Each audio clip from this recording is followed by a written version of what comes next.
దేవుడు తన స్వరూపమందు నరుణ్ణి సృజించెను. దేవుని స్వరూపమందు వారిని సృజించెను. స్త్రీనిగాను పురుషునిగాను వారిని సృజించెను.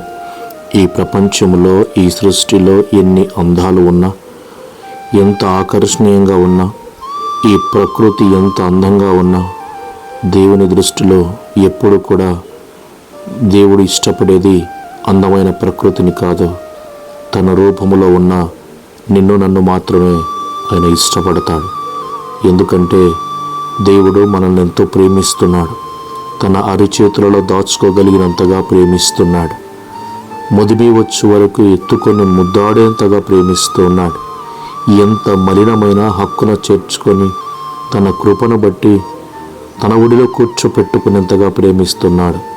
ఈ సృష్టిలో ఎన్ని గొప్ప వింతలు ఉన్నా, ఈ సృష్టిలో ఎంత ఆకర్షణీయంగా కనబడుతూ ఉన్నా, వాటి యందు దేవుడు లక్ష్యం ఉంచాడు. నీ పట్ల, నా పట్ల ఆయన లక్ష్యం ఉంచుతాడు. ఎందుకంటే దేవుడు మనల్ని ప్రేమిస్తూ మన కొరకు ప్రాణం పెట్టి చనిపోయి తిరిగి లేచాడు.